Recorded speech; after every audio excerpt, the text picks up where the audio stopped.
दोस्तों, अगर आप किसी गवर्नमेंट एग्ज़ाम की तैयारी कर रहे हैं तो जनरल स्टडीज़ और फिलोसफी की डिटेल्ड वीडियोस के लिए हमारे चैनल को सब्सक्राइब करें और बेल आइकन भी ज़रूर दबाएं। नमस्कार दोस्तों, मेरा नाम है रवि चौधरी। दोस्तों, इस वीडियो में हम साइंस के कुछ इंपॉर्टेंट क्वेश्चंस देखेंगे। ये पर्टिकुलरली न्यूट्रिएंट वाले चैप्टर पे होगा। ये ऐसे क्वेश्चंस हैं जो बार बार रिपीट होकर आते हैं पेपर में, वही सारे क्वेश्चन मैंने यहाँ पर लिए हैं। तो एक एक करके डिस्कस करते हैं। तो दोस्तों, पहला क्वेश्चन है, apples have special value for heart patient. Apple जो होते हैं, सेब, उनमें कुछ ऐसा होता है जो स्पेशल वैल्यू रखता है हार्ट पेशेंट के लिए, because they are rich source of, क्योंकि उनमें ऐसा क्या होता है, यही पूछा गया है। ऑप्शन है sodium, potassium, phosphorus, magnesium, potassium and phosphorus और पोटेशियम ओनली। तो दोस्तों, इसका आंसर तो है पोटेशियम ओनली। अब इसका रीज़न आप सुनिए। जो पोटेशियम है वो क्या है, एक इलेक्ट्रोलाइट है। इलेक्ट्रोलाइट क्या होते हैं, मिनरल्स होते हैं। एक ऐसा मिनरल है जिस पे इलेक्ट्रिक चार्ज होता है, और एक इलेक्ट्रिक चार्ज होने की वजह से ये क्या है, एक बहुत ही इंपॉर्टेंट रोल करता है प्ले, किसमें, मेंटेनिंग हेल्दी हार्ट रिदम। जो हार्ट का जो रिदम है उसको मेंटेन करने में ये बहुत ज़्यादा सहायता करता है। एप्पल के ट्री में मेनली जो ये बहुत ज़्यादा एब्जॉर्ब होता है, इसीलिए इसका सही आंसर डी होगा। अगला सवाल देखते हैं, विच of the following is the richest source of vitamin A. Vitamin A जो है उसका रिचेस्ट सोर्स इसमें पूछा है। तो यहाँ पर जो दोस्तों आंसर होगा वो मैंगो होगा। हालांकि पाया औरों में भी जाता है, लेकिन जो रिचेस्ट है वो मैंगो है। अगला देखते हैं दोस्तों, इंपॉर्टेंट क्वेश्चन है बहुत ज़्यादा। एक ये है कि कौन सा जो स्टेटमेंट है प्रोबायोटिक फूड्स के लिए वो सही है। पहले क्वेश्चन समझिए, फिर मैं बताता हूँ प्रोबायोटिक फूड्स क्या हैं। प्रोबायोटिक पहला है, probiotic food contain live bacterias which are considered beneficial to humans. दूसरा है, probiotic food helps in maintaining gut flora. तो समझिए पहले तो प्रोबायोटिक फूड्स कौन से होते हैं, ठीक है। ये गट फ्लोरा क्या है, देखिए यहाँ पर जो गट है इसका मतलब है हमारी इंटेस्टाइन से है, और फ्लोरा जो है वो इंटेस्टाइन में जो माइक्रोब्स पाए जाते हैं, तरह तरह के बैक्टीरियाज पाए जाते हैं, उनको यहाँ पर फ्लोरा कहा गया है। तो आपको पता ही है कि हमारी जो इंटेस्टाइन है उसमें बहुत कई तरह के बैक्टीरियाज होते हैं। कुछ अच्छे होते हैं, कुछ बेकार होते हैं, मतलब बॉडी के लिए हार्मफुल होते हैं। तो जो अच्छे बैक्टीरिया होते हैं उनका होना बहुत ज़्यादा ज़रूरी है, क्योंकि उनसे हमारे खाने का एब्जॉर्प्शन अच्छा होता है, डाइजेशन अच्छा होता है, जिससे अल्टीमेटली हमारी इम्यूनिटी और हमारी हेल्थ जो है अच्छी रहती है। तो बात यहाँ पर ये है कि जो प्रोबायोटिक फूड कौन सा होता है, तो जो बैक्टीरिया होते हैं ना, जो इंटेस्टाइन वाले, उनको बोलते हैं प्रोबायोटिक बैक्टीरिया। वहीं से ये वर्ड निकल के आया, प्रोबायोटिक बैक्टीरिया बोलते हैं उनको। कुछ फूड होते हैं जिनको प्रोबायोटिक फूड बोलते हैं।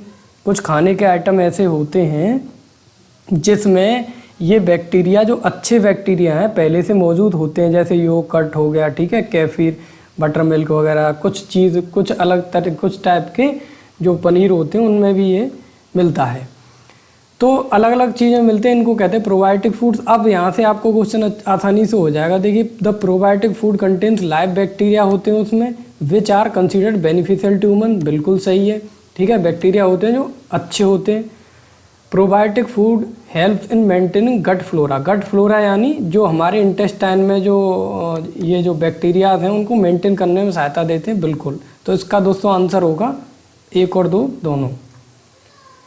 Which one of the following pairs is not correctly match. ये यहाँ पर नोट होगा, ठीक है, it is not correctly match. कौन सा करेक्टली मैच्ड नहीं है? देखिए, विटामिन ए की कमी से नाइट ब्लाइंडनेस होती है, सही है। विटामिन B3 की कमी से पेलेग्रा होता है, ये भी सही है। फोलिक एसिड यानी जो आयरन की कमी से क्या होता है, अनेमिया, ये भी सही है। विटामिन डी की वजह से कलर ब्लाइंडनेस होती है, दोस्तों ये गलत है।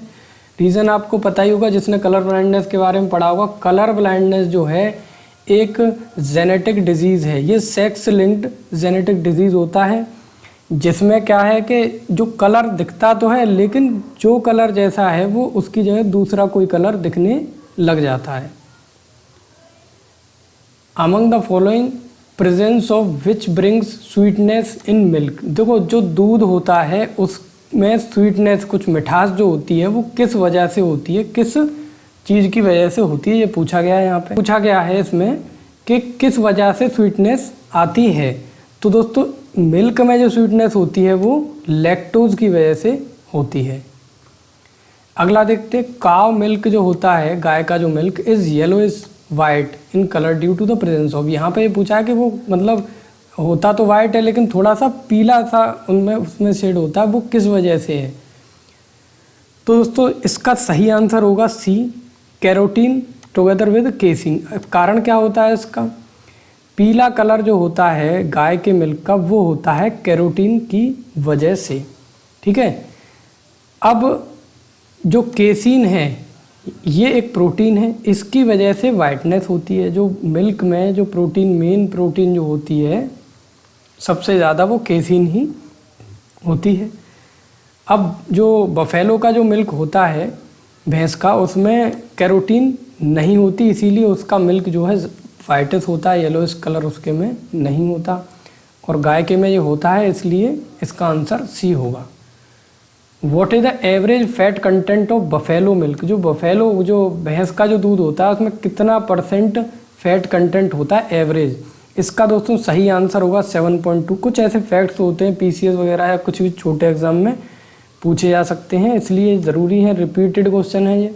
7.2% होता है लगभग बफेलो के में, और जो गाय का जो मिल्क होता है दोस्तों उसमें 3.5 से 4% के आसपास होता है। अब इनको मैच करते हैं, ये करेक्टली मैच करना है इनको। तो जब कभी भी मैचिंग के क्वेश्चन आया करें तो सही तरीका वही होता है कि जो पहले आते हैं आपको पहले उनको मिलाइए, फिर बचे हुए अपने आप हो जाते हैं। जैसे हीमोग्लोबिन है, तो हीमोग्लोबिन में दोस्तों आयरन पाया जाता है, आपने पढ़ा ही होगा जिस किसी ने अच्छे से तैयारी की होगी। तो हीमोग्लोबिन में क्या मिलता है, आयरन मिलता है। क्लोरोफिल के अंदर मिलता है दोस्तों मैग्नीशियम। विटामिन B12 के अंदर मिलता है कोबाल्ट, और बचा हुआ ये जो है ये कैल्को पायराइड जो है इसके अंदर मिलता है कॉपर। तो इसी से आप आंसर लगा लीजिएगा। ये दोनों जो लिस्ट हैं ये मैच करनी है करेक्ट आंसर के साथ में। अब इसमें देखो ये जो रेटिनॉल, टोकोफेरल, ठीक है, सियानो कोबलामिन और पायरिडॉक्सिन, ये क्या हैं, ये विटामिन के नाम हैं। तो पहले विटामिन जो हैं उनके नाम देख लेते हैं कि ये कौन सी विटामिन के नाम है, और फिर उससे देखते हैं कि किससे कौन सी बीमारी ये हो रही है। तो जो रेटिनॉल है ये नाम है विटामिन ए का, इसकी वजह से या इसकी कमी से होता है कंजंक्टिवाइटिस जो रोग है। दूसरा है टोकोफेरल, टोकोफेरल विटामिन ई को बोलते हैं, इसकी वजह से स्टेराइलिटी, बांझपन, ये जो नपुंसकता जैसी समस्याएं पैदा होती हैं। और सियानो कोबलामिन जो है ये विटामिन B12 है, इसकी वजह से दोस्तों होता है परनीसियस अनेमिया। और पायरिडॉक्सिन जो है ये विटामिन B6 को बोलते हैं, इसकी वजह से होता है दोस्तों mental illness. Which one is not micro nutrient. अब इसमें ये पूछा गया है कि इनमें से माइक्रो न्यूट्रिएंट कौन सा नहीं है। अब देखो आंसर तो दोस्तों इसका होगा सल्फर, बाकी सारे माइक्रो न्यूट्रिएंट। लेकिन थोड़ा ये समझिए, माइक्रो न्यूट्रिएंट्स वो न्यूट्रिएंट होते हैं जो हमारी बॉडी को बहुत ही माइन्यूट अमाउंट में चाहिए, बहुत कम अमाउंट में चाहिए होते हैं। और दूसरे होते हैं मैक्रो न्यूट्रिएंट जो कि थोड़ी ज़्यादा मात्रा में चाहिए, उनको मैक्रो न्यूट्रिएंट बोलते हैं। तो इनमें मैं आपको कुछ एग्जांपल्स बता देता हूँ, आप अगर नोट्स कहीं बना रहे हो तो उनको लिख लेना। जैसे माइक्रो न्यूट्रिएंट की बात करें तो iron, boron, copper, chloride, magnesium, निकल, ये जिंक, ये क्या हैं, सारे के सारे माइक्रो न्यूट्रिएंट्स हैं। मैक्रो न्यूट्रिएंट्स की बात करें तो कार्बन है, hydrogen, oxygen, nitrogen, potassium, calcium, phosphorus आदि, ये जो हैं ये सारे मैक्रो न्यूट्रिएंट्स हैं। तो सल्फर क्या होगा दोस्तों, मैक्रो न्यूट्रिएंट है। Consider the following minerals. इन मिनरल्स के बारे में देखिए, which of the following mineral given above is are required by human body for contraction of muscles. देखिए मसल्स के कॉन्ट्रैक्शन के लिए जो मांसपेशियां होती हैं उनके संकुचन के लिए जो क्या किस चीज़ की इनमें से कौन कौन सा ज़रूरी होता है। देखिए जो मसल एक्शन होता कैसे है, ब्रेन हमारा सिग्नल भेजता है मसल्स को और वहाँ से वो कॉन्ट्रैक्ट होना शुरू होती हैं। अब मसल्स के लिए प्रोटीन्स की आवश्यकता होती है। प्रोटीन से अलग, क्योंकि उसी से बनती हैं, मसल बनती प्रोटीन से हैं मेनली। और दूसरी चीज़ जो आवश्यकता होती है दोस्तों, एनर्जी के लिए कार्बोहाइड्रेट्स की ज़रूरत पड़ती है। लेकिन इन सब चीज़ से अलग मसल कॉन्ट्रैक्शन के लिए कुछ और भी चीज़ें हैं जिनकी ज़रूरत पड़ती है। जैसे कि इसमें ये जो तीनों हैं, कैल्शियम, सोडियम और आयरन, इन तीनों की ही ज़रूरत पड़ती है मसल कॉन्ट्रैक्शन में। और दोस्तों इससे अलग भी हैं, उनकी भी ज़रूरत पड़ती है, पोटेशियम वगैरह की। The substance responsible for bread making quality in wheat, जो गेहूँ होता है उसमें ब्रेड मेकिंग क्वालिटी मतलब रोटी बन जाती, गेहूँ आटा लगने के बाद आपने देखा है कि ऐसा नहीं है ना कि एक दूसरे अलग अलग बिखर जा रहा हो, वो चिपका हुआ रहता है एक तरह से। तो कुछ तो कोई तो चीज़ होगी उसमें जो एक तरह से उसको बाइंडिंग फोर्स के तौर पर काम कर रही है, उसको एक अच्छी शेप दे देती है, आकार देती है, उसको बोलते हैं दोस्तों ग्लूटेन। तो ग्लूटेन की वजह से ये एक प्रोटीन होती है और इसी की वजह से जो आटा है अच्छे से लग जाता है और एक शेप में आ जाता है। Milk protein is digested by which of the following enzyme, milk में जो प्रोटीन होती है वो किस एंजाइम के द्वारा डाइजेस्ट होती है। दोस्तों इसका सही आंसर है रेनिन। होता क्या है कि जो बच्चे होते हैं, जब बच्चा पैदा होता है शुरुआत में, तो उसमें बहुत ज़्यादा अमाउंट में क्या होता है, रेनिन प्रोड्यूस होती है। और धीरे धीरे क्या होता है, एज के साथ साथ जो रेनिन है वो कम होती चली जाती है। ठीक है, तो ये रेनिन क्या करती है कि मिल्क में जो प्रोटीन्स हैं उनको डाइजेस्ट करती है, मिल्क को पहले दही में कन्वर्ट कर देती है और जिससे कि उसका डाइजेशन अच्छे से हो सके। Protein requirement of young and older person are, जो यंग और ओल्डर पर्सन होते हैं मतलब जवान लोग और थोड़े से ओल्डर या बुढ़े लोग आप कह सकते हो, तो उनमें से ये पूछ रहा है कि प्रोटीन की रिक्वायरमेंट कैसी होती है दोनों की, क्या दोनों की सेम होती है, क्या बच्चों में ज़्यादा होती है यंग में और जो एजेड हैं उनमें कम होती है। तो इस तरह से ये 4 आंसर दे रखे हैं। इसका दोस्तों सही आंसर होगा हायर इन ओल्ड, जो ओल्ड एज पर्सन होते हैं उनको ज़्यादा प्रोटीन की रिक्वायरमेंट होती है, क्योंकि उनका कहीं ना कहीं वर्किंग एक्टिविटी ज़्यादा है। और जो एज उनके कंपैरिजन में जो यंग वंस होते हैं उनको कम की ज़रूरत पड़ती है। Besides protein and carbohydrates other elements of nutritional value found in milk include.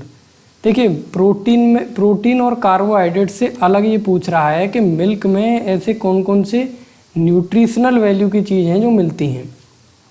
देखो कैल्शियम, पोटेशियम, आयरन, ये ऑप्शन दे रखे हैं। अब इसमें आप ये ध्यान रखिए, कैल्शियम मिलता है मिल्क में, पोटेशियम भी मिलता है, आयरन भी मिलता है, लेकिन आयरन जो है ये बहुत ही ट्रेसेस में मिलता है, मतलब बहुत नगण्य अमाउंट में मिलता है नाम के लिए।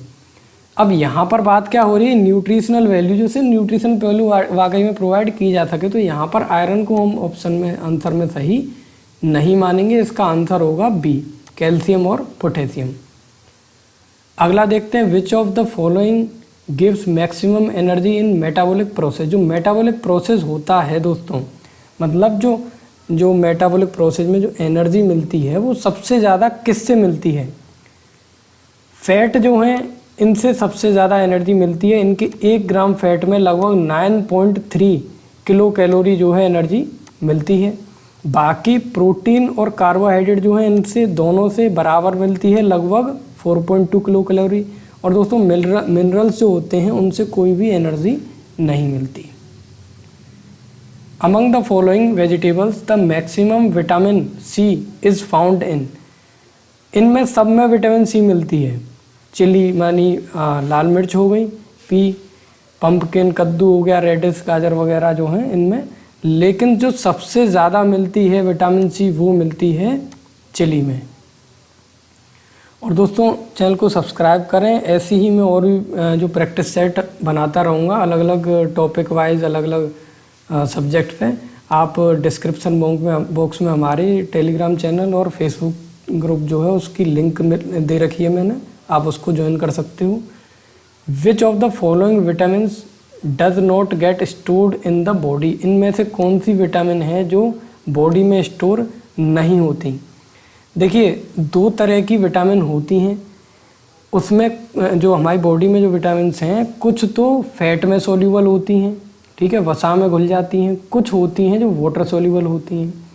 अब दोस्तों जो वाटर सोल्यूबल हैं ऐसी है जो पानी में घुल जा रही है, वो विटामिन क्या होती हैं कि हमारे यूरिनरी जो ट्रैक्ट है हमारा उसके थ्रू बॉडी से बाहर चली जाती हैं पानी में मिलके। लेकिन जो फैट में सोल्यूबल होती हैं वो विटामिन जो हैं शरीर में ही स्टोर रहती हैं। तो आप उसका याद रखिए, ADE के इसको याद रखना। ये जो विटामिन है ADE और K ये फैट सोल्यूबल होती हैं। एडेक के नाम से इनको याद रखना दोस्तों, एडेक। ADE के जो विटामिन है ये फैट सोल्यूबल होती हैं, बाकी जितनी भी विटामिन होती हैं वो वाटर सोल्यूबल हैं। तो इसमें कौन सी वाटर सोल्यूबल हो गई? C। जब विटामिन C वाटर में घुल जाएगी तो ये हमारी बॉडी के थ्रू बाहर निकल जाएगी, बॉडी में से यूरिनरी ट्रैक्ट के थ्रू। इसीलिए यहाँ पर ये स्टोर नहीं होती है, बाकी सारी स्टोर होती हैं। So thank you for